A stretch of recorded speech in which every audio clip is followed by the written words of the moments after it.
Assalamualaikum warahmatullahi wabarakatuh.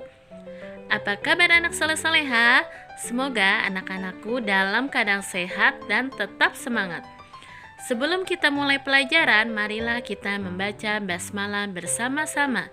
Bismillahirrahmanirrahim.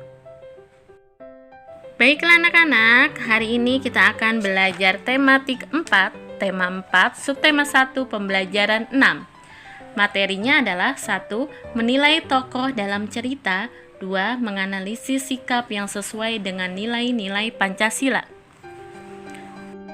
Sebelum kita lanjut ke materi, siapkan buku paket dan pulpen. Materi pertama adalah menilai tokoh dalam cerita.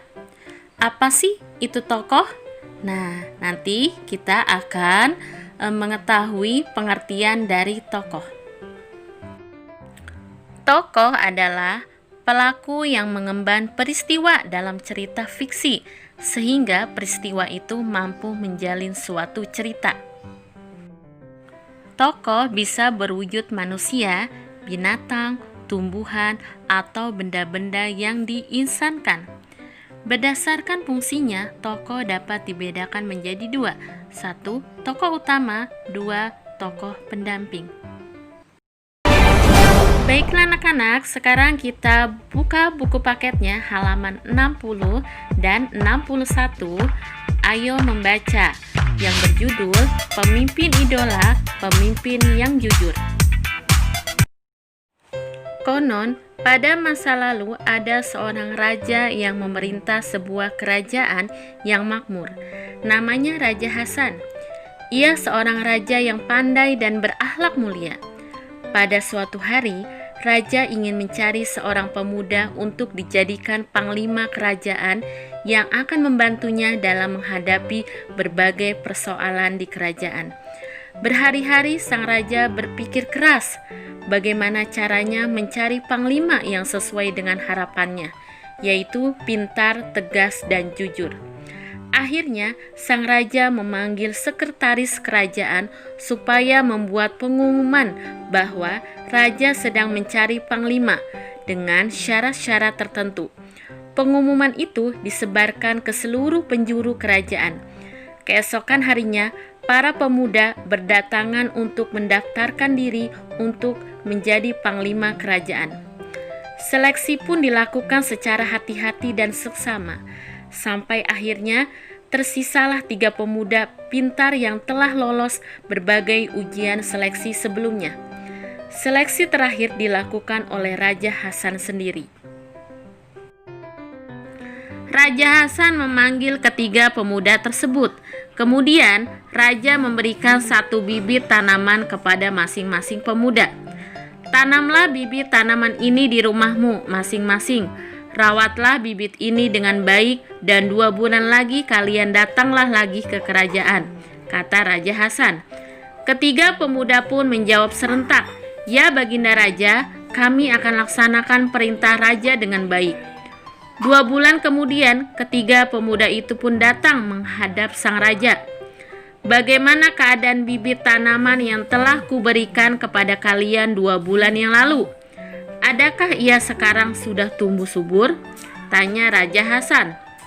Pemuda satu menjawab, "Benar Raja, bibit itu sudah kutanam dan kurawat dengan baik sehingga kini sudah tumbuh subur." Raja pun mengangguk mendengar jawaban pemuda satu itu. Giliran pemuda 2 menjawab, "Perintah Raja sudah saya laksanakan dan bibit itu sudah tumbuh dengan baik karena saya selalu menyiramnya dan memberikan pupuk." Sang raja pun kembali mengangguk-angguk.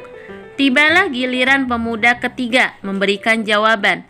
"Maaf, beribu maaf Raja Hasan, saya sudah menanam bibit yang Tuan berikan 2 bulan yang lalu, dan saya sudah menyiram serta memupuknya setiap hari.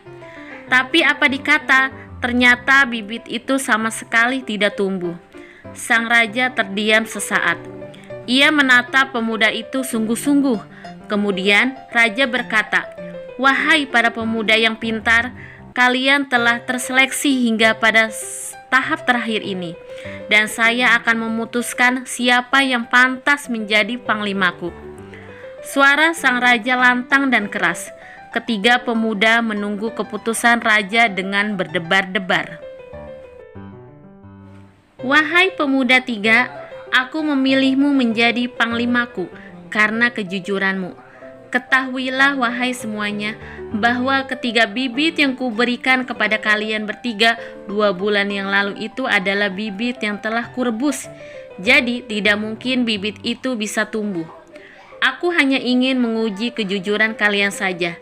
Semua yang hadir di balai kerajaan itu pun bertepuk tangan untuk sang pemenang, yaitu pemuda tiga. Kejujuran yang ia miliki telah menghantarkannya menjadi panglima kerajaan yang dicari oleh sang raja. Baiklah anak-anak, itu adalah tadi cerita tentang pemimpin idola, pemimpin yang jujur. Setelah kita membaca cerita, sekarang kita waktunya membuat pertanyaan dengan menggunakan kata apa, siapa, bagaimana, mengapa, dan kapan. Contoh pertanyaannya: 1. Siapakah tokoh utama pada cerita yang berjudul Pemimpin Idola, Pemimpin yang Jujur? Yang kedua, apa yang diberikan Raja Hasan untuk menguji 3 pemuda tersebut? Selanjutnya, buka buku paket halaman 62 dan 63. Ayo membaca. Sikap yang sesuai dengan nilai-nilai Pancasila. Orang tua akan melakukan segala upaya untuk membuat anaknya menjadi baik. Mereka tidak bosan untuk menasehati anak-anaknya. Mereka ingin melihat anak-anaknya rukun dengan sesamanya. Pada umumnya, orang tua akan membekali pengertian tersebut sejak masih anak-anak. Mereka diberikan pemahaman tentang perbedaan yang ada di dunia, sebagai gambaran tentang hidup rukun dalam keberagaman. Sikap yang sesuai dengan nilai-nilai Pancasila diantaranya adalah percaya dan takwa kepada Tuhan Yang Maha Esa sesuai ajaran agama yang dianut masing-masing, menjalankan perintah agama sesuai ajaran yang dianut masing-masing, saling menghormati antar umat beragama, tidak memaksakan suatu agama pada orang lain. Bangsa Indonesia dikenal sebagai bangsa yang ramah, penuh toleransi, dan sikap saling menghormati antar penduduknya. Kesadaran toleransi antar unsur yang berbeda dalam masyarakat tercermin dalam Bhinneka Tunggal Ika. Toleransi menjadi salah satu nilai karakter berdasarkan budaya bangsa. Pendidikan mengajarkan kepada generasi masa sekarang dan masa depan untuk lebih memahami arti toleransi demi terciptanya perdamaian. Perdamaian akan menciptakan kehidupan yang sehat dan nyaman. Toleransi adalah kekuatan pemersatu yang tidak bisa dipungkiri keberadaannya. Kekuatan spiritualitas yang tidak bisa diabaikan dalam perbedaan, melihat perbedaan sebagai keberagaman yang menyatukan.